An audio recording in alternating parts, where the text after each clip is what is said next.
디모데후서 1장 9절 우리 합독해 볼까요? 하나님이 우리를 구원하사 거룩하신 소명으로 부르심은 우리의 행위대로 하심이 아니요 오직 자기의 뜻과 영원전부터 그리스도 예수 안에서 우리에게 주신 은혜대로 하심이라. 아멘. 여러분, 오늘은 굉장히 중요한 메시지입니다. 물론 하나님의 말씀이 다 중요한데요, 오늘 특별히 더 중요합니다. 왜냐하면 이것은 저와 여러분의 생명과 직결되어 있기 때문에 그래요. 생명과 직결되어 있습니다. 우리의 정체성에 대해서 얘기한 건데요. 기도하고 말씀 나누겠습니다. 아버지 하나님, 이 시간 우리의 생명과 직결되어 있는 영적인 정체성이라는 주제를 가지고 은혜를 받기를 원합니다. 주님, 우리의 부르심, 우리의 소명, 우리의 콜링, 우리의 데스티니, 우리의 정체성이 무엇인지 오늘 언약의 말씀을 통하여서 명백하게 마음으로 영으로 깨달아 알아서 우리의 가치관이 확실하게 정해질 수 있도록, 확립될 수 있도록 역사해 주시옵소서. 그래서 우리가 이 영적인 정체성에 확고한 가치관을 갖는다면 이 대혼돈의 시기에, 대재앙의 시기에, 대환란의 시기에 절대 우리는 흔들리거나 또 실족하거나 넘어지지 않고 모든 역경과 환란과 고난을 돌파하고 승리하며 주님과 함께 휴거하고 또 다시 와서 이 땅을 통치하는 천년왕국의 왕같은 제사장의 역할을 할 것을 믿습니다. 이 시간 또 말씀을 전할 때에도 하늘의 지혜와 하늘의 또한 계시로 풀어낼 수 있도록 기름 부어 주시옵소서. 우리 주 예수 그리스도 이름으로 기도합니다. 아멘.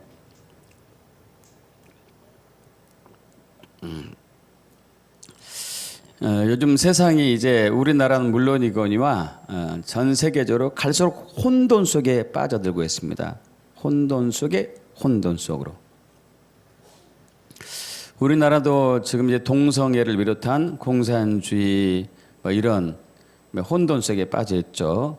미국도 요즘 또 흑인 인종차별 문제건이 막 과장되게 이렇게 나타나면서 혼돈 속에 빠져 있고, 이 뒤에는 또 트럼프를 끌어내리고자 하는 일루미나티 혹은 국제공산주의 연맹, 코미테른 이런 조직들이 암암리에 또 이제 음모를 꾸민 흔적들도 있고요. 전 세계가 다 그렇습니다. 혼돈과 혼란이 계속 이렇게 우리 삶 가운데 소용돌이 치고 있는 것이죠. 근데 가장 또 우리를 혼돈시키는 것 중에 하나는 사실 저와 여러분의 사람의 정체성이에요. 정체성. 저번에 한번 제가 그 우스운 예화라 이제 써먹은 적이 있는 것 같은데, 자기의 정체성을 굉장히 고민하던 꼬마 감자 이야기 기억나시죠? 꼬마 감자. 어린 감자가 자기의 정체성에 대해서 굉장히 고민돼 가지고 심각한 얼굴로 엄마 감자에게 묻습니다. 엄마, 나 감자야? 네. 엄마가 뭐라고 했는데 아시죠? 당근이지. 그러니까 이 얘기를 들은 꼬마 감자가 충격을 먹잖아요. 내가 감자가 아니고 당근이라니, 나는 이 집안 사람이 아닌가 보다. 여기서 살 수가 없겠구나. 나는 나의 정체성을 찾아가야 되겠구나 해가지고 집을 나가야 되겠다 하고 이제 마음을 잡습니다.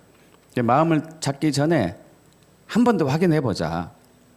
평소에 자기를 굉장히 잘 끔찍하게 사랑했던 할머니 감자에게 가죠. 할머니 감자. 할머니 감자에 가서 신중한 목소리를 묻습니다. 신중한 질문하죠. 할머니, 나 감자 맞아? 그러니까 이 할머니 감자는 경상도 출신의 감자였어요.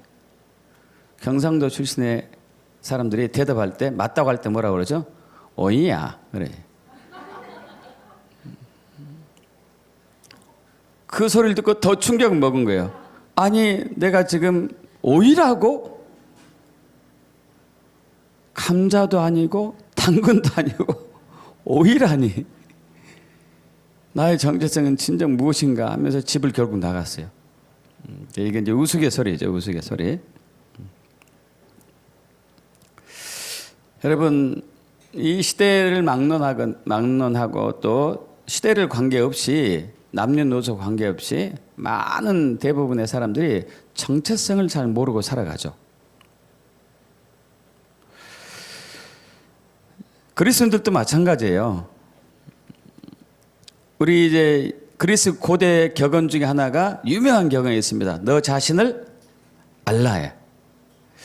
우리 학교 다닐 때는 그것을 이제 이렇게 처음 쓴 사용자가 소크라테스를 알고 있었는데, 뭐 시험도 소크라테스 답이 너 자신을 알라를 누가 쓴 말입니까? 하면 소크라테스 하면 맞는다고 해줬었는데, 그 나중에 이제 또 시간이 지나면서 여러 탈레스, 피타고라스 여러 사람들이 중에 한 사람일 것이다 하고 이렇게 또 바뀌긴 했지만은, 어쨌든 너 자신을 알라 한 격언을 쓴 분이 누구냐, 그 답을 알고 있다 하더라도 그 사람이 이 사람이 소크라테스가 혹은 텔레스 혹은 이제 이런 사람이었습니다, 피타고라스 했습니다, 답을 알고 있을지라도 정작 나는 내가 누군지를 모르고 살아갔네.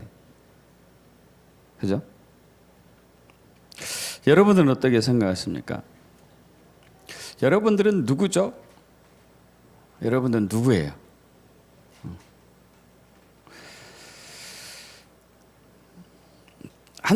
물론 이제 고민을 한 적도 있을 거예요. 저도 고민을 한 적이 있어요. 나는 누구인가? Who am I? 나는 무엇을 해야 되지? What shall I do? 이런 고등학교 때, 대학교 때 이런 굉장한 고민을 하면서 이제 고뇌한 적이 있었습니다. 결국 답을 찾지 못하고 그 과정을 이제 지나가더라고요. 내가 누구인지 답을 찾지는 못해요. 그리고 대부분들 이제 육적인 정체성을 가지고 살게 돼요. 이제 오늘 이제 우리가 영적인 정체성에 대해서 주제가 있잖아요. 육적인 정체성과 영적인 정체성은 좀 차이가 있습니다. 예수 믿지 않은 사람들은 당연히 육적인 정체성으로밖에 살 수 없습니다. 왜? 그들은 영이 죽어 있는 상태이기 때문에. 예수 믿는 사람들은 영이 회복되었기 때문에 영적인 정체성을 이제 받게 되는데, 그럼에도 불구하고 여전히 육적인 정체성으로 살아가게 돼요. 대부분들. 저 역시 이제 신학을 하기 전에 마찬가지였죠. 여러분에게 자주 드린 말씀 중에 하나가, 저는 신학하기 전에 이런 생각으로 막 굳은 사람이었어요. 전문직을 갖고 있는 사람들이 목회를 한다는 것은 굉장히 비효율적이다. 그래서 저는 이제 약학과 한의학을 전공한 사람으로서 또 나름대로 또 그런 깊은 치유 단계로 들어가고자 굉장히 많은 곳에 다니면서 이제 훈련도 받고 배우기도 했거든요. 근데 그 수많은 세월들이 있었기 때문에 이렇게 해왔는데 어떻게 이것을 다 버리고 목회를 할 수 있단 말인가. 지금 내 직업을 통해서도 얼마든지 복음을 전할 수가 있고 얼마든지 열심히 신앙생활을 하고 있을 수가 있는데, 이건 굉장히 비효율적이다고 이제 딱 굳은 생각을 갖고 있었었죠.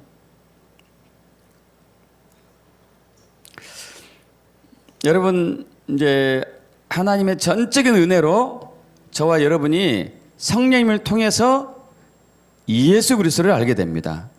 그죠? 우리가 우리 힘으로 예수를 알 수는 없어요.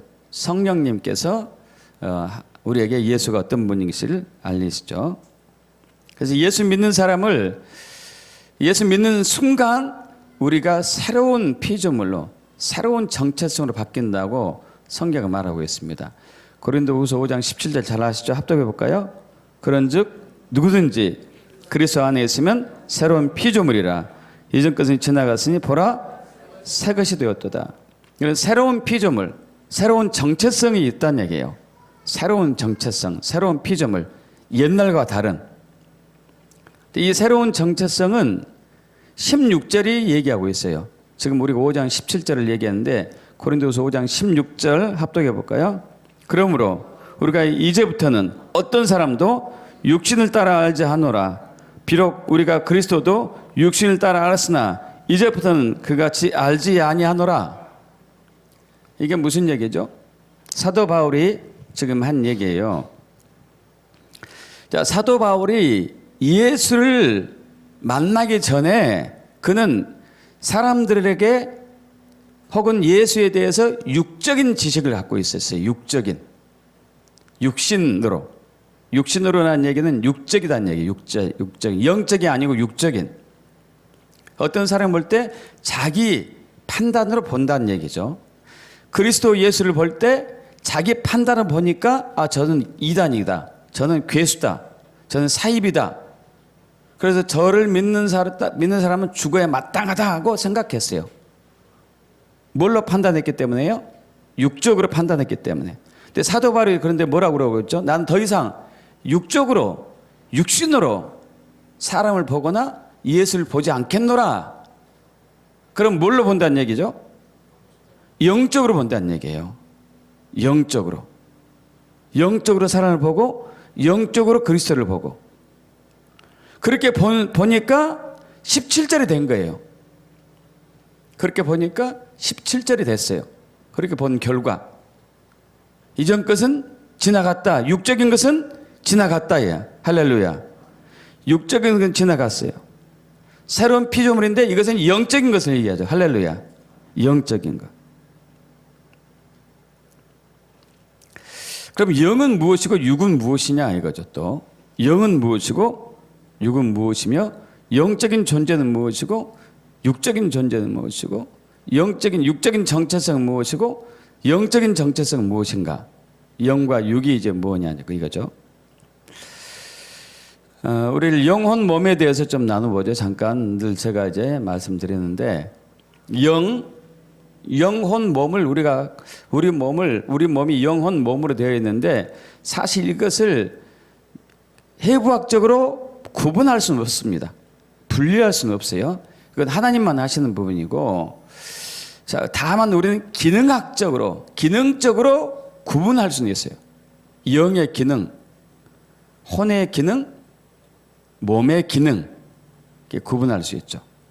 영의 기능은 4가지가 있습니다. 영감, 영적으로 아는 것, 교통, 주님과 교통하는 것, 예배, 하나님 영이시니 이제 예배한 자는 영과 진리로 예배할지니라. 예배하고 또 분별, 양심 이런 기능이 있어요. 그리고 이것은 이제 하나님과 연결된, 하나님과 관계된 이 역할을 하는 것이죠. 혼은 잘 아시다시피 이제 지정의가 있죠.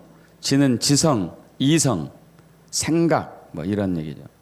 정은 감정, 기쁜 감정, 슬픈 감정, 분노하는 감정, 두려운 감정, 공포스러운 거, 뭐 이런 여러 가지 감정들. 또 이제 의는 이 의지. 근데 이 혼은 사람과의 관계 속에서 역할을 하는 그런 기능이 있죠. 사람과 사람. 그리고 몸은 오관, 보고, 귀로 듣고, 눈으로 보고, 코로 냄새 맡고, 혀로 맛보고, 피부로 느끼는 5가지 감각이 있다 해서 오관이라고 그러죠. 이것은 세상을 느끼는, 세상을 알게 되는 통로가 되는 것이죠. 그래서 여기서 혼과 몸을 합해가지고 육이라고 할 수 있어요. 육. 근데 아담과 하와가 타락하기 전에 영, 혼, 몸이 완벽한 역할을 하는 그 완전체였어요. 영혼, 몸이 꽉 차 있는 부족함이 없는 완전체였습니다. 그런데 아담과 하와가 타락해가지고 선악을 알게 하는 나무의 열매를 먹고 타락해서 범죄한 결과 그들은 죽어요. 이제 죽는데 그때 바로 죽은 게 아니었어요. 영이 죽었다. 영. 육은 죽지 않았어요. 몸이 죽지 않았죠. 영이 죽은 거죠. 영. 그러니까 하늘로부터 오는 그 생명이 끊겨버린 거예요. 하늘로부터 오는 생명이 끊겼어요. 하늘로부터 오는 생명이. 그래서 땅의 힘으로만 살아가는 거예요. 땅의 힘으로만. 땅의 힘으로만 살아가요. 하늘로 오는 힘으로 살지 못하고 땅의 힘으로만 살아가요. 마치 어떤 거냐면은 우리 이제 장미꽃이 아름답잖아요. 그럼 장미나무가 있죠. 장미나무에 빨간 꽃이 피는 것을 보면 굉장히 아름답습니다. 근데 어떤 사람이 꽃꽂이를 하기 위해서 그것을 꺾었어요. 꺾어가지고 화병에 딱 꼽아요. 꽃꽂이에 꼽습니다. 근데 이것이 여전히 아름다운 장미, 그 향을 풍겨내죠. 그런데 여러분 이것이 얼마 못 가면 어떻게 되죠? 시들어요. 자, 이 오른쪽에 있는 장미나무는 계속적으로 매년 살아서 번식해 나가고 아름다운 꽃을 때가 되면 피지만은 이거 왼쪽에 있는 이 꺾어진 장미꽃은 얼마 못 가서 시들어서 말라 비틀어서 죽게 돼요. 왜 그러죠? 뿌리에서 꺾어져 나왔기 때문에. 뿌리에서 꺾여져 나왔기 때문에. 여러분 아담과 하와가 범죄했을 때 바로 이 상황이에요. 하늘에 생명의 뿌리가 있는데 이 생명의 뿌리가 꺾인 거예요. 하늘로부터 내려온. 그래서 육으로 혼으로 버티다가 얼마 있으면 죽는 거죠. 그런데 놀랍게도 예수님께서 십자가의 고난과 죽음과 부활을 통하여서 우리의 죄를 다 대속하셨어요. 그리고 하늘로부터 온 생명이 열리는 길을 열어주셨습니다. 할렐루야. 믿습니까? 다시 우리가 하늘에 뿌리를 두고 영원한 삶을 살 수 있는 생명을 얻을 기회를 주신 것이죠. 그래서 요한복음 3장 16절 은혜로 말씀 이제 합독해 볼까요? 하나님이 세상을 이처럼 사랑하사 독생자를 주셨으니 이는 그를 믿는 자마다 멸망하지 않고 영생을 얻게 하려 하심이라. 하나님이 그 아들 세상에 보내신 것은 세상을 심판하려 하심이 아니요 그런 말미암아 세상이 구원을 받게 하려 하심이라. 예수를 보내시죠. 예수를 보내가지고 다시 우리에게 생명을 주셔요. 하늘로부터 온 생명. 그래서 이를 위해서 죄값을 치르게 하죠. 죄를 용서하시는 것이. 죄 때문에 하늘로부터 온 생명이 끊겼는데 이 하늘로부터 온 생명을 끊게 한 죄를 없애가지고 다시 우리가 하늘로부터 온 생명을 받게 된 것이죠.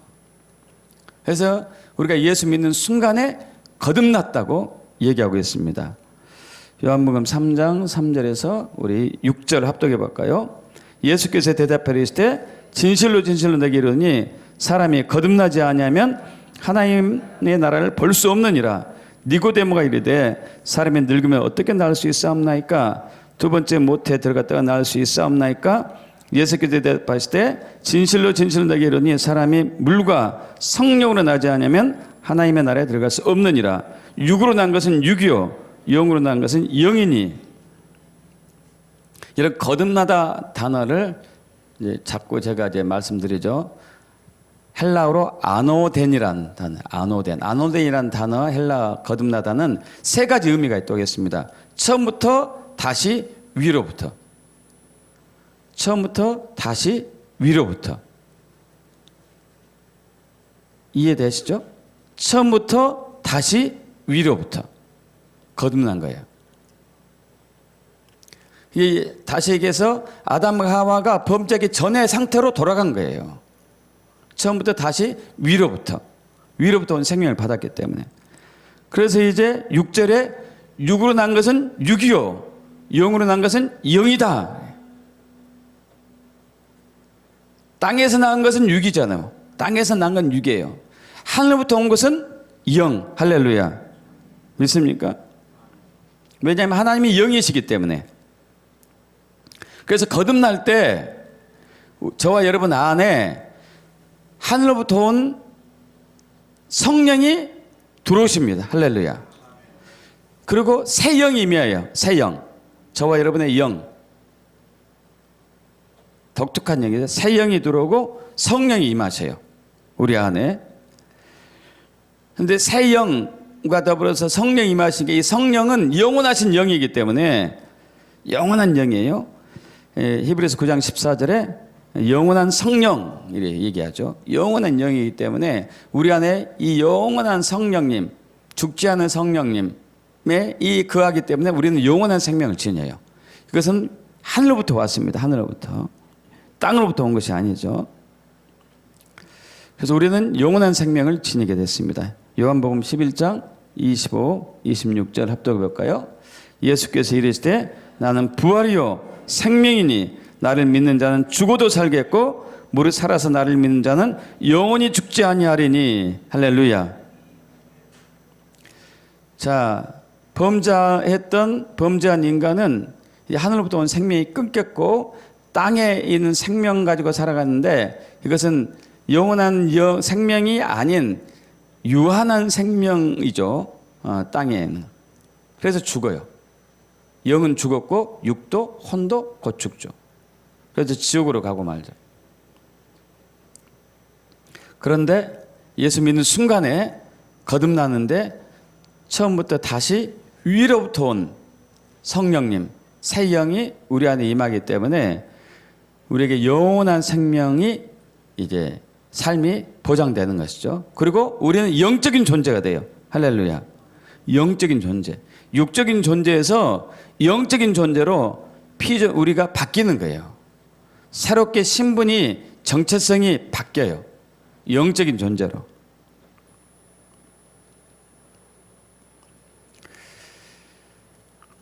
그래서 우리는 더 이상 이 세상에 소망을 두고 살 필요가 없고 그렇게 살아도 안 돼요. 그래서 예수님께서 예수 믿는 제자들을 바라보면서 얘기합니다. 세상이 너희를 미워할 것이다. 그러나 두려워하지 말라. 너희 생명은 하늘에 속해 있겠다. 할렐루야. 요한복음 15장 16절 18절 19절 합독해 봅니다. 합독해 볼까요? 세상에 너희를 미워하면 너희보다 먼저 나를 미워한 줄 알라. 너희가 세상에 속하였으면 세상이 자기의 것을 사랑할 것이나 너희는 세상에 속한 자가 아니요 도리어 내가 너희를 세상에 택하였기 때문에 세상이 너희를 미워하느니라. 예수 믿는 사람은 위로부터 온 생명을 받았어요. 영원한 생명을 받은 하나님 나라의 시민권을 가진 사람입니다. 땅의 신분이 아닌 하늘의 신분이 있어요. 그래서 땅에 있는 사람들이 이것을 미워하게 돼요. 그럴지라도 두려워하거나 겁내지 말라는 것이죠. 그래서 우리는 이제 더 이상 옛날처럼 육적인 존재로서 유한한 육의 생명으로 살면서 육적인 생각을 따라 살면은 안 된다. 이제는 위로부터 하늘부터 온 생명을 가졌기 때문에 영적인 존재가 되기 때문에 영적인 삶을 살아야 한다고 사도 바울이 강하게 이제 주장하고 있습니다. 로마서 8장 5절에서 8절 합독해 볼까요? 육신을 따른 자는 육신의 일을, 영을 따른 자는 영의 일을 생각하느니 육신의 생각은 사망이요 영의 생각은 생명과 평안이니라. 육신의 생각은 하나님과 원수가 되나니 이는 하나님의 법에 굴복하지 아니할 뿐 아니라 할 수도 없습니다. 육신에 있는 자들은 하나님을 기쁘시게 할 수 없느니라. 여러분, 예수 믿지 않는 사람들은 육적인 존재이기 때문에 육적인 생각을 하고 육적인 삶을 살 수밖에 없습니다. 근데 이것은 하나님과 관계였기 때문에 반드시 죽어요. 근데 예수 믿는 사람들은 육적인 생명이 끝나고 영적인 생명, 새로운 피조물이 되었기 때문에 영적인 생각을 하고 영적인 삶을 살아야 돼요. 그런데 예수 믿는 사람이 여전히 예수 믿기 전처럼 육적인 생각을 하고 육적인 삶을 하면은 이 사람도 죽어요. 구원받지 못한다는 얘기예요. 여러분, 그래서 오늘 설교가 중요해요. 여러분 어떤 삶을 살 것인가? 육적인 삶을 살 것인가? 영적인 삶을 살 것인가? 육적인 정체성대로 살 것인가? 영적인 정체성대로 살 것인가? 그것은 저와 여러분의 생명에 관계돼요. 생명. 그래서 이게 집중하셔야 돼요. 집중하시고 이 언약의 말씀대로 그대로 이제 가는 것이죠. 저의 육적인 정체성은 있죠. 뭐 부모님의 아들, 한 아내의 남편, 세 자녀의 아빠, 또 시원의 외할아버지 있죠, 그죠? 그리고 약학과 한의학을 전공한 의학인, 뭐 이런 여러 가지 정체성들이 있어요. 정체성, 육적인 정체성이죠. 그리고 대한민국의 백성, 육적인 정체성이 되겠죠. 물론 이것이 중요하지 않는 게 아닙니다. 우리는 육신의 옷을 입고 있는 한은 이 육적인 정체성도 굉장히 중요합니다. 그러나 더 중요한 것은 영적인 정체성이에요.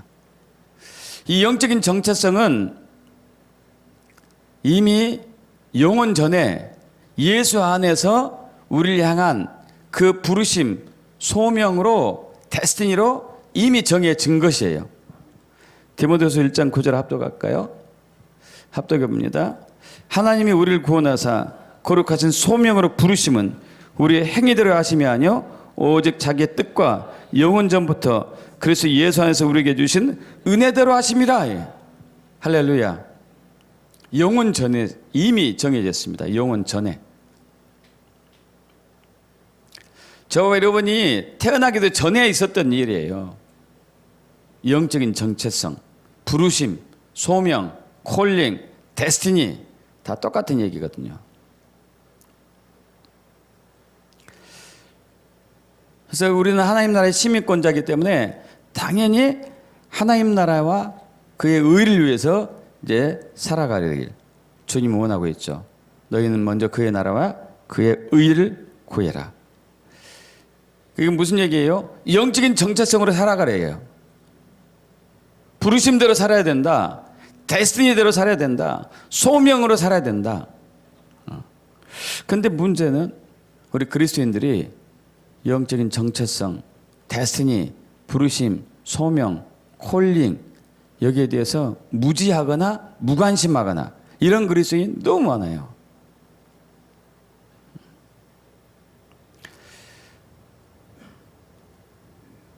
여러분 이 영적인 정체성 그리고 데스티니, 부르심, 소명, 콜링이 바로 하나님의 뜻이에요. 하나님의 뜻.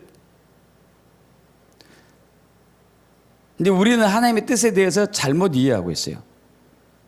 제가 그 영적인 큰 사건을 이제 육적으로도 느꼈었는데 어쨌든 그 사건을 맞이하기 전까지도 저도 마찬가지였어요.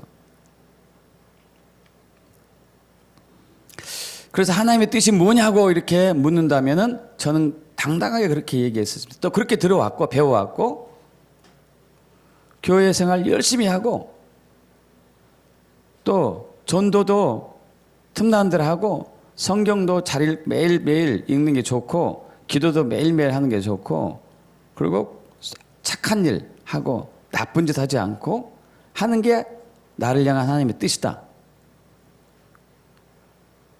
의학인으로서 내가 최선 다해서 의학 기술을 통해서 사람들을 치유하고 복음을 전하는 것이 하나님을 기쁘게 하는 것이다. 이거 하나님의 뜻이다. 그런데 그게 아니었어요. 그것은 육적인 거였어요. 육적인 거. 영적인 것은 따로 있었습니다.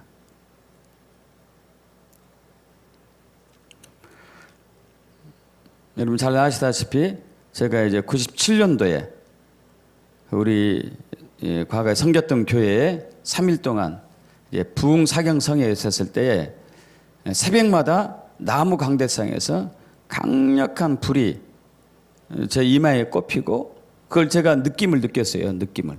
눈을 떠도 보이고 눈을 감아도 보인 그 불.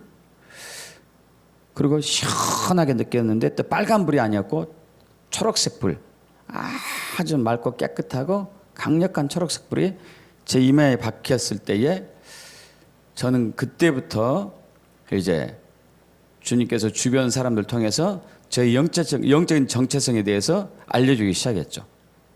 또 꿈을 통해서, 환상을 통해서도 저의 영적인 정체성에 대해서 알려주기 시작했어요. 그래서 제가 이제 신학을 하게 된 계기가 된 거죠. 여러분, 개개인들은 다 영적인 정체성이 있고, 심지어 가정도, 교회도, 지역사회도, 나라와 민족도 다 정체성이 있어요. 주님이 그걸 창조한 목적이 있다는 얘기예요. 사도행전 17장 26절 우리 한번 볼 텐데요. 각 민족의 정체성을 얘기하는 것이죠. 27절, 26절, 27절 합독해 볼까요? 인류의 모든 족속을 한 혈통으로 만드사 온 땅에 살게 하시고 그들의 연대를 정하시며 거주의 경계를 한정하셨을 때 이는 사람으로 혹 하나님 더듬어 찾아 발견하게 하심이로다. 그는 우리 각 사람에게서 멀리 계시지 아니하도다. 모든 나라마다 민족마다 그 경계가 있죠. 그 연도가 있어요. 왜? 하나님의 뜻이기 때문에. 하나님의 뜻 가운데 그 민족이 해야 할 일을 이미 영원 전에 계획했다는 얘기거든요. 또 이제 각 개인의 정체성을 우리가 알 수 있는 부분은 시편 139편 14절에서 16절이죠. 합독해 볼까요? 내가 주께 감사함은 나를 지으심이 심히 기묘하심이라. 주께서 하신 일의 기이함을 내 영혼이 잘 아나이다. 내가 은밀한 데서 징을 받고 땅의 깊은 곳에서 기이하게 징을 받은 때에 나의 형체가 주의 앞에서 숨겨지지 못하였나이다. 내 형제를 이루어지기 전에 주의 눈이 보셨으며 나를 위하여 정한 날이 하루도 되기 전에 주의 책에 다 기록되었나이다. 내가 은밀한 데서 징을 받고 땅의 깊은 곳에서 기이하게 징을 받은 때에 나의 형체가 주 앞에 숨겨지지 못하였나이다. 그러니까 우리의 정체성이에요. 은밀한 곳, 하늘로부터 징을 받고 땅 깊은 곳, 땅에서도 재료가 있었다는 얘기예요.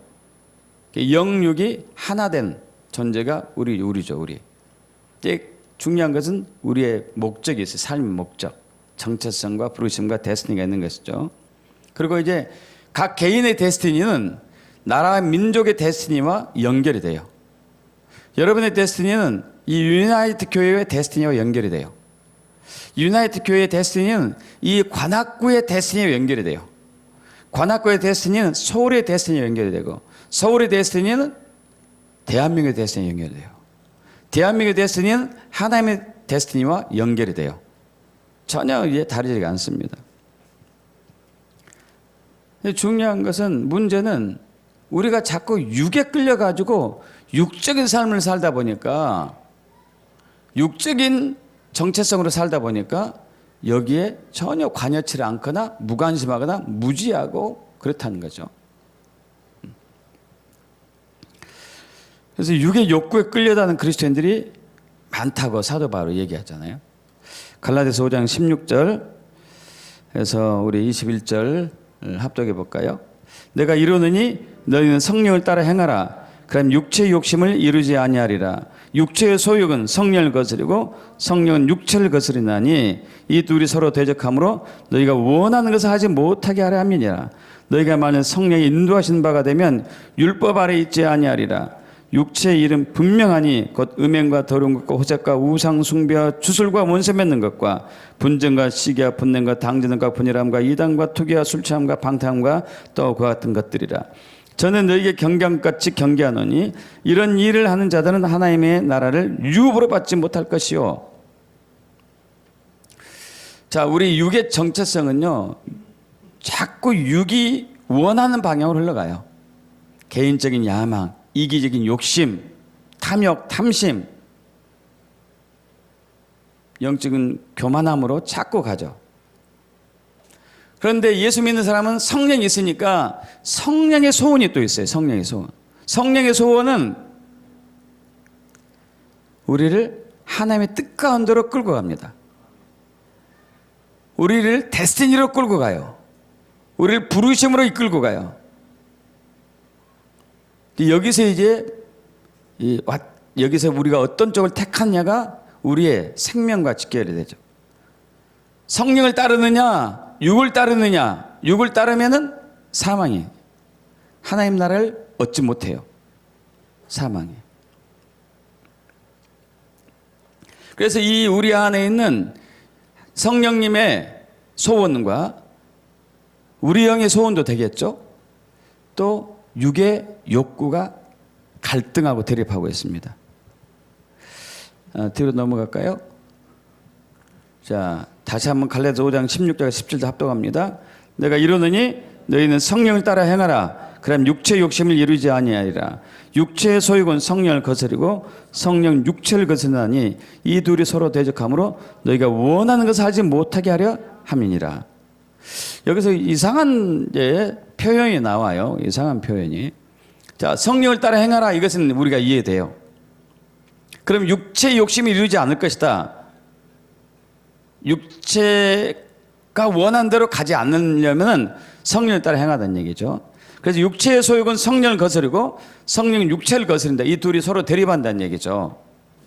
그렇게 해서 너희가 원하는 것을 하지 못하게 한다. 이게 너희가 원하는 것. 이게 중요한 부분이 단어가 나왔습니다. 표현이 나왔어요. 너희가 원하는 것을 하지 못하게 한대요. 너희가 원하는 것. 자, 육체의 욕구, 육체의 소욕이 있어요. 육체의 소욕. 육체가 원하는 것이 있고, 자, 성령이 원하는 것, 우리 영이 원하는 게 있어요. 그럼 너희가 원하는 걸 하지 못하게 한다는 얘기는 육체의 욕구를 얘기할까요? 아니면 성령의 소원, 영의 소원을 얘기할까요?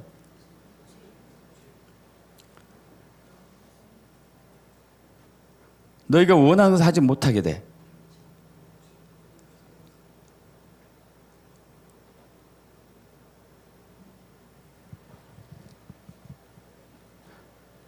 문맥상으로는 성령이 원하는 것을 하지 못하게 돼요. 육체로 따라가면은. 육체로 따라가면은.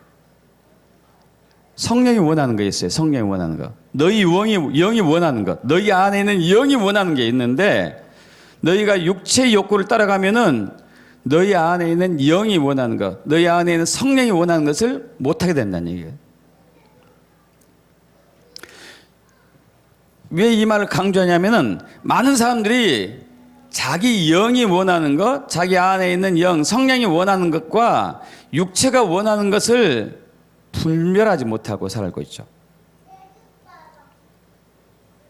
신경도 안 써요. 신경도. 그냥 즉흥적이고 내키는 대로, 기분대로 살아가는 게 육적으로 사는 거죠. 내가 편리한 식으로, 내가 편한 쪽으로.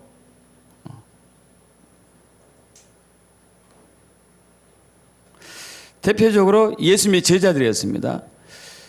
복음서에서 자주 등장하는 부분이 예수님의 제자들이 예수님을 따를 때 가끔 다퉜어요. 왜냐하면 누가 예수님의 최측근이 되느냐, 누가 예수님께 가장 가깝냐, 누가 권세와 권위를 가장 크게 얻을 자가 될 사람이 누구인가, 가끔 다퉜어요.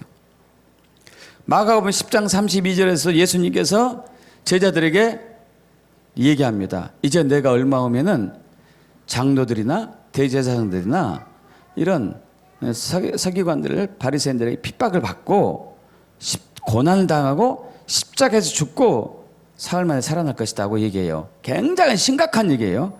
굉장히 심각한 얘기인데 내가 치욕을 받고 능욕을 받고 고난을 받고 고통을 받고 넘겨져서 죽는다 하는 말을 전하고 있는데, 그때 세베대 아들 야고보와 요한이 예수님께 옵니다. 예수님, 무엇이든지 우리가 구하는 바를, 우리가 원하는 바를 들어주세요. 아주 심각한 얘기를 하고 있는데, 그래서 너희가 뭘 원하니? 묻죠. 주님이 영광 중에 오게 되면, 영광 중에 있게 되면은 우리 중에서 이렇게 세베대 야고보, 세베대 야고보 요한, 우리 형제 중에서 한 사람은 당신은 오른편에, 한 사람은 왼편에 앉게 해주세요. 이렇게 얘기하고 있죠. 그래서 예수님께서 앞으로 넘어갑니다. 이렇게 얘기해요. 이르시되 너희는 너희가 구하는 것을, 원하는 것을 알지 못하구나 그래요. 여러분, 이상한 얘기예요. 자, 이상한 얘기예요. 지금 야고보와 요한이 뭘 원하고 있죠? 뭘 원하고 있어요? 예수님께서 영광 중에 있을 때 한 형제는 당신 우편에, 한 형제는 당신 좌편에 앉게 해주세요. 당신의 영광 중에 같이 누리게 해주세요. 가장 높은 자리에 위치에 오르게 해주세요 하고 자기들이 원하는 것을 가지고 왔는데 예수님은 너희는 너희가 원하는 것을 알지 못한다 그래요. 이게 뭘까요? 다시 얘기해서 야고보와 요한은 육적인 것을 원했던 거예요. 그죠? 육적인 것을 가지고 와서 나는 이렇게 되길 원합니다. 이렇게 하길 원합니다. 예수님은 너희는 너희가 원하는 것을 알지 못한다. 여기서 예수님이 얘기한 것은 무슨 의미일까요? 영적인, 너희의 영적인 것이 있는데 너희 안에 영이 원하는 게 있고 너희 안에는 성령이 원하는 것이 있는데 그것이 뭔지 모르는구나. 이렇게 얘기한 거죠. 그러면서 얘기하죠. 너희는 내가 마시는 잔을 너희가 마실 수 있으며 내가 받는 세례를 너희가 받을 수 있겠냐? 이것이 뭔지 모르고 할 수 있나이다 그러죠. 할 수 있나이다. 예수님께서 얘기하죠. 그래, 맞다. 너희는 내가 마시는 잔을 마시며 내가 받는 세례를 받을 것이다. 여기서 마시는 잔과 세례는 고난의, 순교의 잔과 세례였어요. 근데 나중에 그들은 진짜 그렇게 해요. 명예를 구하고 돈을 원하고 지위를 원했던 저들이 나중에 알게 돼요. 아, 이것은 육적인 거였구나. 내 안에 있는 영은 하나님의 부르심, 하나님의 데스티니, 하나님의 정체성, 창세전에 나를 향하신 그 부르심과 데스티니와 정체성과 콜링을 원하고 있었구나. 그건 바로 복음이 온 천하에 전해져서 많은 사람들이 구원을 얻을 수 있도록 나를 드려야 되는구나. 할렐루야. 그래서 그들은 그 길을 택해요. 왜? 여러분, 누가 고난을 원하고 누가 순교를 원합니까? 누가 그러겠어요? 여러분 그렇게 하십니까? 하길 원하십니까? 근데 그들은 택해요. 왜 택할까요? 자기들의 정체성이었기 때문에.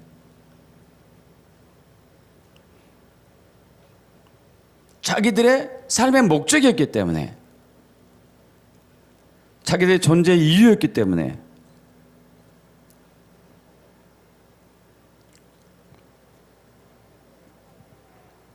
그래서 그들은 죽음을 두려워하지 않습니다. 고난을 두려워하지 않아요. 왜? 정체성이란 목표가 있기 때문에. 할렐루야. 내 삶의 존재 이유이기 때문에.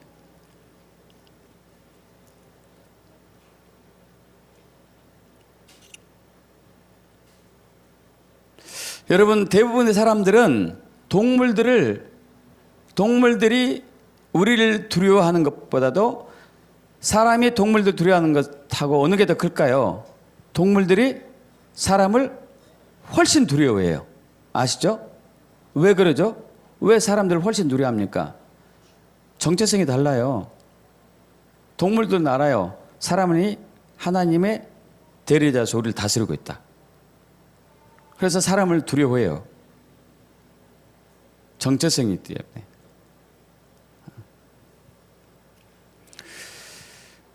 여러분, 우리는 예수의 재림을 코앞에 두고서 내가 정체성대로 내가 살고 있고 우리 가정이 그 부르심대로 살아가고 있고 우리 교회가 데스티니대로 움직이고 있고 우리 지역사회가 그 주님의 콜링에 반응하고 있는지 대한민국이 주님의 부르심 가운데 서 있는지를 확인하고 고민하고 검증하고 그 길로 갈 수 있도록 계속 기도하고 헌신해야 돼요.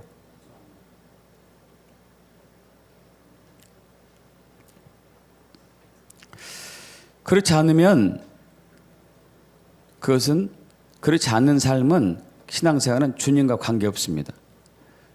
주님과 전혀 관계없어요. 그래서 마태복음 7장 21절 이하 이렇게 얘기하고 있죠. 합독할까요?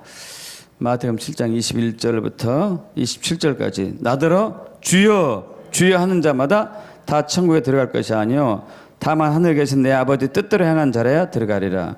그날에 많은 사람이 나더러 이르되 주여 주여 우리가 주의 이름으로 선지한 노릇하며 주의 이름으로 귀신을 쫓아내며 주의 이름으로 많은 권능을 행하지 아니하였나이까 하리니 그때 내가 그들에게 밝히 말하되 내가 너희를 도무지 알지 못하니 불법에 행한 자들아 내게서 떠나가라 하리라. 그러므로 누구든지 나의 이 말을 듣고 행한 자는 그 집을 반석 위에 지은 지혜로운 사람 같으리니 비가 내리고 창수가 나고 바람이 불어 그 집에 부딪히되 무너지지 아니하나니 이는 주추를 반석 위에 놓은 까닭이요 나의 이 말을 듣고 행하지 아니한 자는 그 집을 모래 위에 지은 어리석은 사람 같으리니 비가 내리고 창수가 나고 바람이 불어 그 집에 부딪힘에 무너져 그 무너짐이 심하니라. 여러분 아버지 뜻대로 행하는 자 행하지 않는 자가 받을 심판에 대해서 얘기하고 있습니다. 자, 그렇다면은 무엇이 아버지의 뜻을 행하는 것인가가 우리 고민해야 되죠. 아버지 뜻이 뭡니까요? 아버지 뜻이 뭡니까?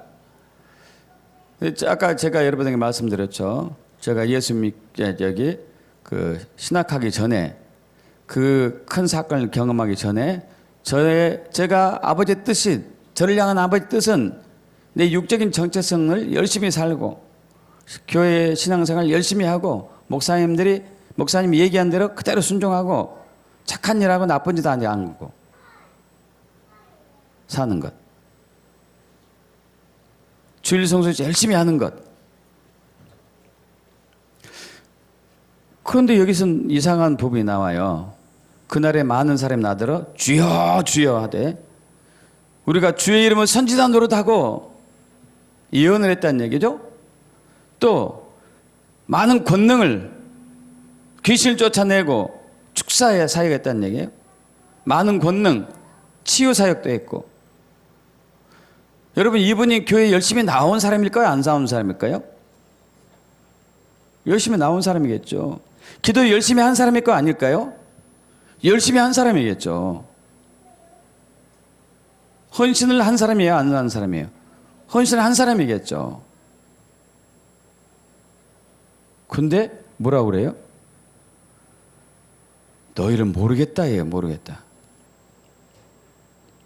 난 너희 누군지 모르겠는데? 너희들 누구냐? 아이 주님 제가 매주일 출석했잖아요. 11조도 열심히 하고 가끔 전도도 했고 매일 기도는 안 했지만 그래도 기도도 했었고 나름대로 또 목사님이 시키니까 같이 가끔 금식도 하고. 근데 저 모른다는 얘기예요? 나 몰라. 너는 내 뜻을 행하지 않았잖아. 너를 향한 너의 부르심, 데스티니, 정체성, 콜링은 전혀 너는 관계없이 살아왔지 않는가. 많은 사람들이 일주일에 한 번씩 교회 출석 도장 찍으면은 하나님 나라가 보장된다고 믿는 그리스도인들이 많아요. 그러지 않습니다. 여기 분명히 나와 있죠. 나의 뜻대로 아버지의 뜻대로 행하는 자, 부르심대로 가는 자.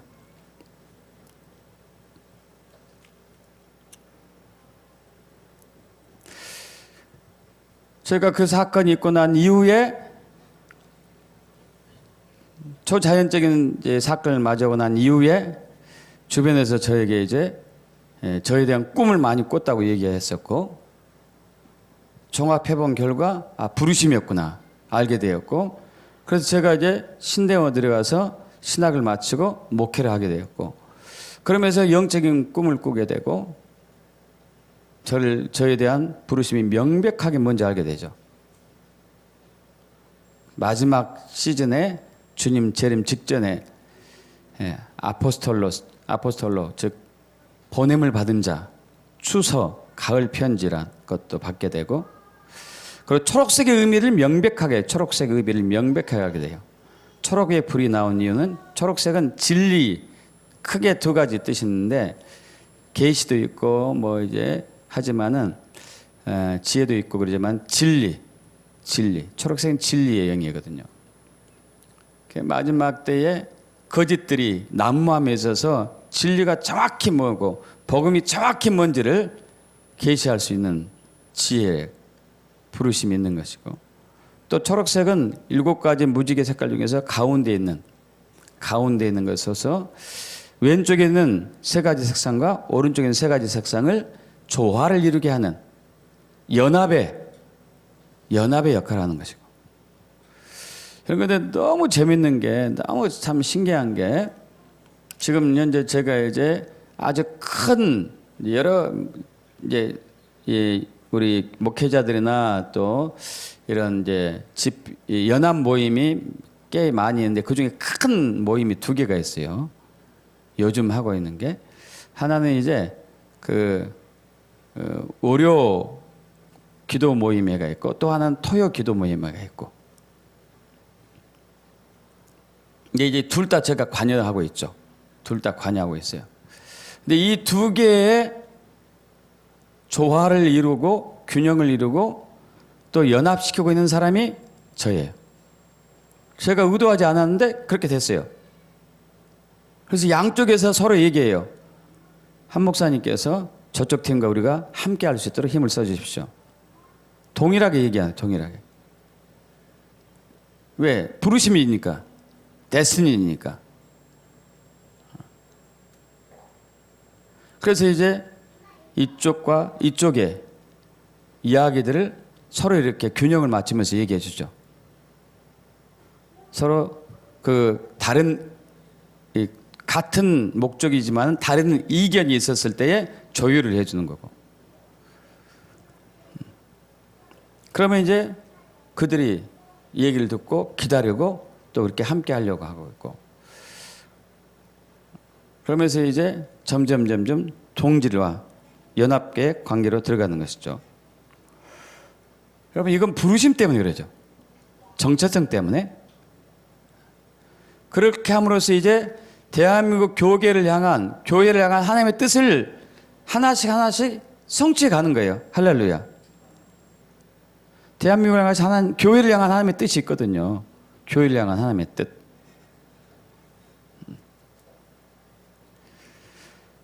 자, 그래서 개교회를 향한 하나님의 부르심은 그 개교회에 출석하는 성도들과 부르심과의 관련이 있을까요, 없을까요? 있어요. 여러분도 그런 역할을 하게 돼요, 주로. 그런 일에 힘쓰게 되고.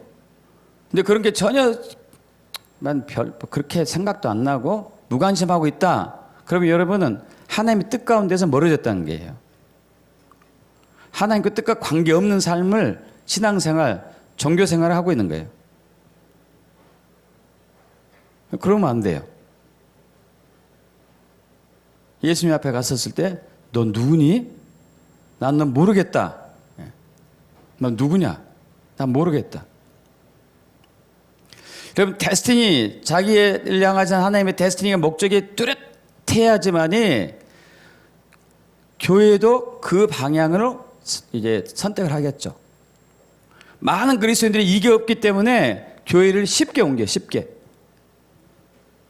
교회를 쉽게 떠나고 쉽게 옮기고, 여기가 아닌가 봐, 나하고 안 맞네. 여러분, 하나님의 뜻에 저와 여러분의 삶을 조정해야지, 하나님이 우리의 삶에, 우리의 목적에 조종당할 분이 아니잖아요. 그러지 않아요?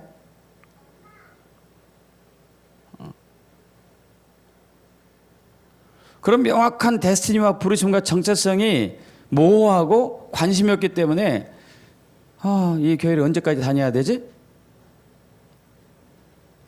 여러분 데스티니는 어떻게 되는 건데? 여러분 부르시면 어떻게 되는 건데요? 그걸 성취하지 못하고 주님 앞에 갔었을 때 어떻게 될까요? 아까 얘기 나오죠. 난 너 모르겠다. 모르겠는데 너? 너 누구냐?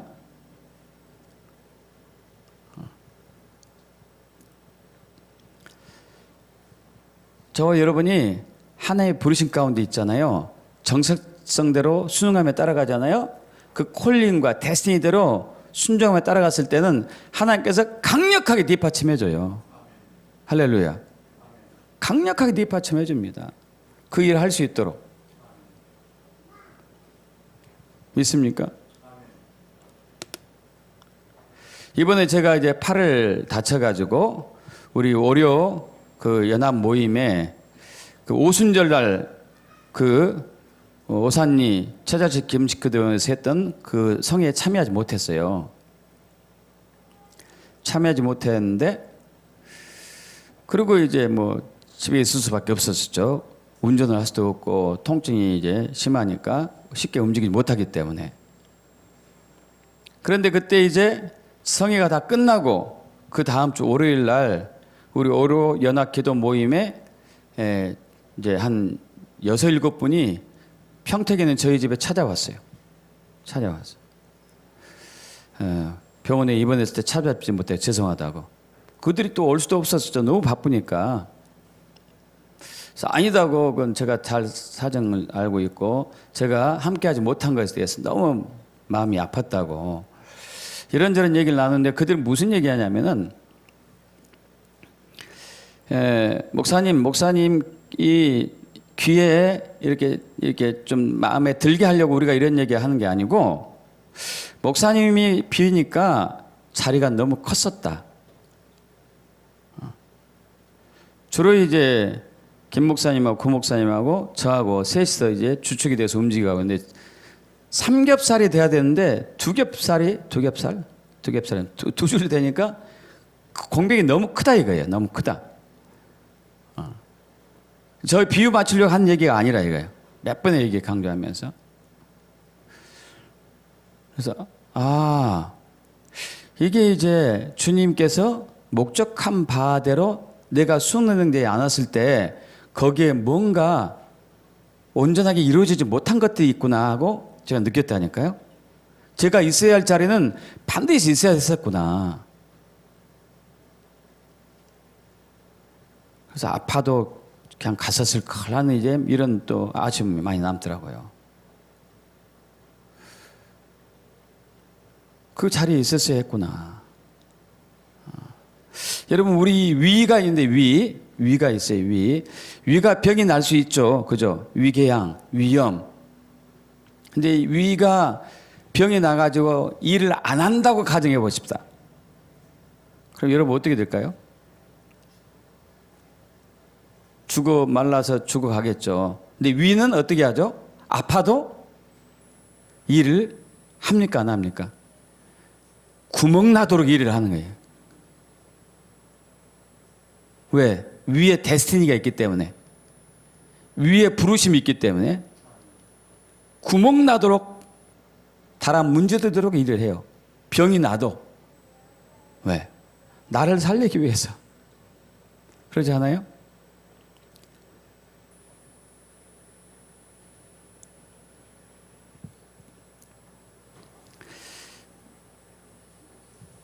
그 요즘 이제 또 이제 토요 모임에 그 김철현 대표라는 사람이 나와요. 김철현 대표.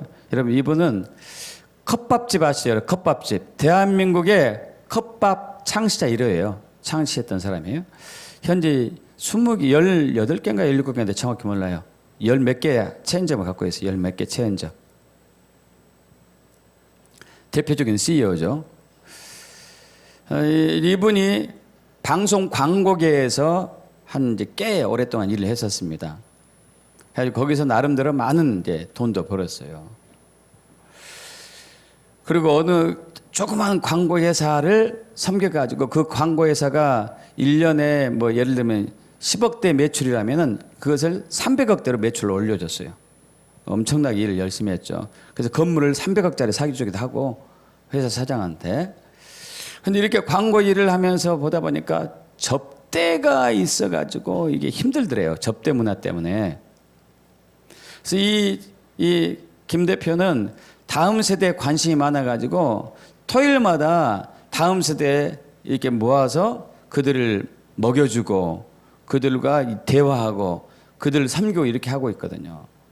그런데 이제 이 접대 문화 때문에 토요일 날 술집 한번 들렸다고 금요일 날 오면은 마음이 괴로운 거예요. 괴로운 거. 그래서 어떻게 할까 하다가 안 되겠다 하면서 이제 주님께 집중해서 기도하면서 이렇게 여쭙는데 길을 열어줬어요. 무슨 길을 열어줬냐면 기독교 케이블 TV에서 일할 수 있는 길을 열어주셨어요. 그래서 거기에서 이제 만 2년인가 3년 일했었는데 이 단체, 이 기독교 케이블 TV가 방송국이 당시 세계에서 제일 컸대요. 자기가 섬겼을 때.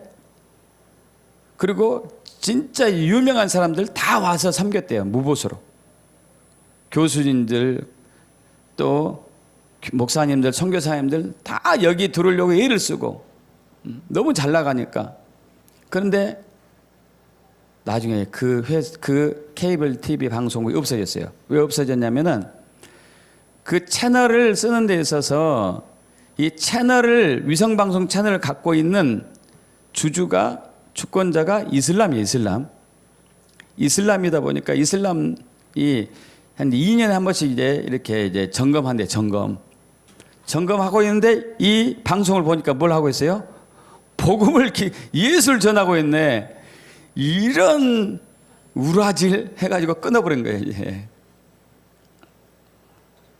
거기서 이제 완전히 정말 좋았대요. 정말 그때 많은 훈련 받았다고 하더라고요. 많은 훈련. 계시록을 그때 막 쏟아지. 그때 일루미나티, 프리메이슨 다 알았다고 그러더라고요. 수십 년 전에. 영적인 세계를 다 알게 되고 정말 유익했는데 이게 이제 없어졌죠. 그래서 주님께 기도하죠. 주님, 그럼 내가 뭘 해야 되죠? 이렇게 딱 주님이 선명하게 글자 주세요.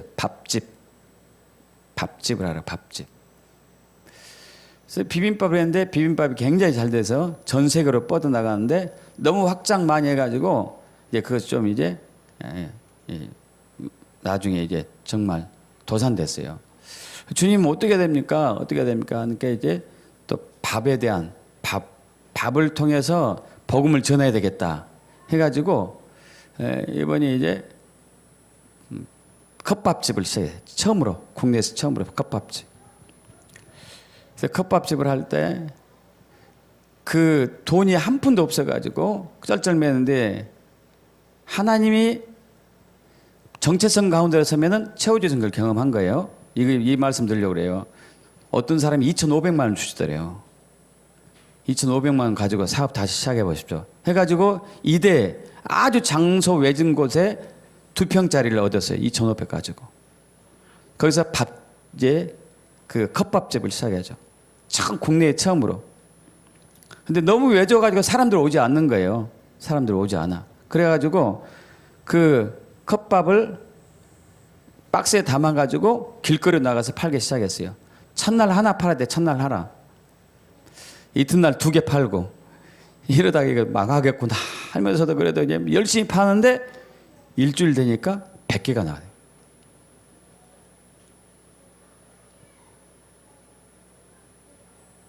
이야, 여기 하나님 뭔가 역사하는 게 있구나 하면서 이제 기도하면서 하는 거예요. 기도하면서.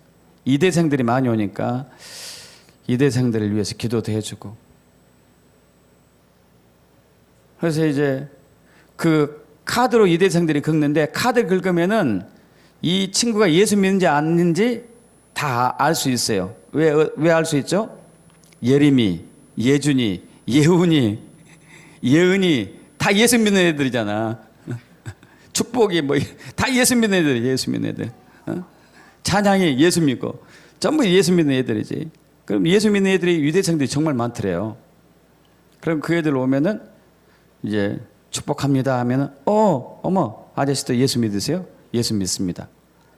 오늘 하루 힘차게 살아가십시오 하면은 얘들이 감동 받아가지고 얼마나 잘 되는지 지금 체인점이 이제 20개 가까이 되는 거죠. 그런데 이것뿐만 아니고 주변에서 다음 세대를 섬기라고 사람들 보내주고 장소를 제공해주고 엄청난 일을 하는 거예요. 엄청난 일들을. 그래서 이제 저도 그 간증을 깊게는 못 들었고 시간이 없어가지고 짧게만 들었는데 언제 우리 교회 초청하려고 그래요. 우리 젊은이들 도전 한번 받으시자고. 저 사람이 어떻게 해서 이렇게 큰 성을 할 수 있었는가. 앞으로 더 큰 성을 할 수 있을 것 같은데 어떤 비즈니스의 마인드와 어떤 그 킹덤의 관점으로 하나님께서 저분을 사용하고 있는지 도전 받아야 될 것 같더라고요. 여러분 정체성을 떠나면은 우리는 주님과 관계없어요. 부르심도 살지 않으면. 그러나 주님의 뜻, 주님의 부르심에 순종해서 살 때는 하나님이 전폭적인 지원을 해줘요. 할렐루야. 믿습니까? 그래서 여러분 그리고 이 설교를 듣고 있는 우리 사랑하는 형제 자매님들 고민하셔야 돼요. 내 정체성이 뭔지. 여러분이 섬기고 있는 교회의 정체성이 뭔지 고민하셔야 돼요. 여러분이 섬기고 있는 교회의 담임 목사님이 명확한 하나님의 비전을 갖고 있는지 정체성을 갖고 있는지 개인적인 야망 말고요. 개인적인 비전이 하나의 비전 아니에요. 저도 두 번째 교회를 하기 전에 저의 관점으로 교회를 섬겼어요. 그래서 이름이 사랑과 성김교회, 하나님의 사랑으로 이웃을 섬기자.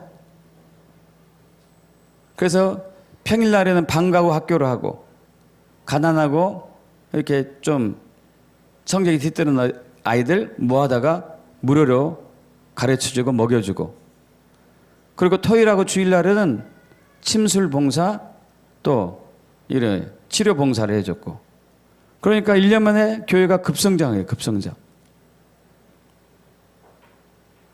여러분 그런데 이것은 저의 정체성과 관계가 없었어요.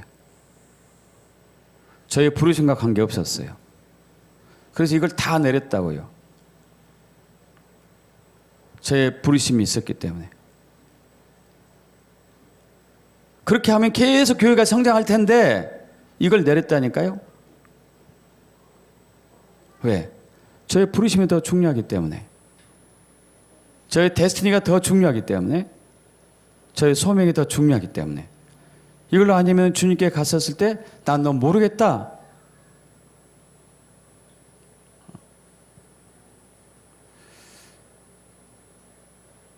우리 몸에 있는 오장육부도 자기의 데스티니가 있죠. 그죠?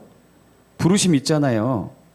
심장은 혈액을 돌리는 역할, 위는 소화하는 역할, 폐는 공기를, 산소를, 탄소를 교환해 주는 역할, 간은 노폐물을 해독하고 혈액을 저장하는 역할, 콩팥은 몸 안의 노폐물을 외부로 빼는 역할. 각각의 고유의 기능이 있어요. 고유의 기능. 어느 것도 자기의 것을 포기하지 않고 끝까지 생명 다한 날까지 열심히 하죠. 그래야지만이 이 몸을, 영혼 몸을 유지할 수 있기 때문에. 마찬가지예요. 저와 여러분도.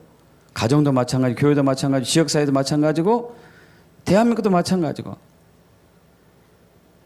하나님의 나라, 하나님의 왕국, 하나님의 킹덤, 이 킹덤 안에서의 한 부분들이기 때문에 거기에 맞는 정체성이 있거든요. 부르심이 있어요. 그렇게 살아야 돼요. 근데 우리는 우리 편리대로 살려고 그래. 신앙생활 하려고 그래. 부르심과 전혀 관계없이. 내 부르심이 뭔지 신경도 안 써요. 교회의 부르심이 뭔지 관심이 없는 거예요. 그냥 내가 편하게 신앙생활 할 수 있느냐 없느냐예요. 여러분 주님께서 모르겠다. 모르겠다.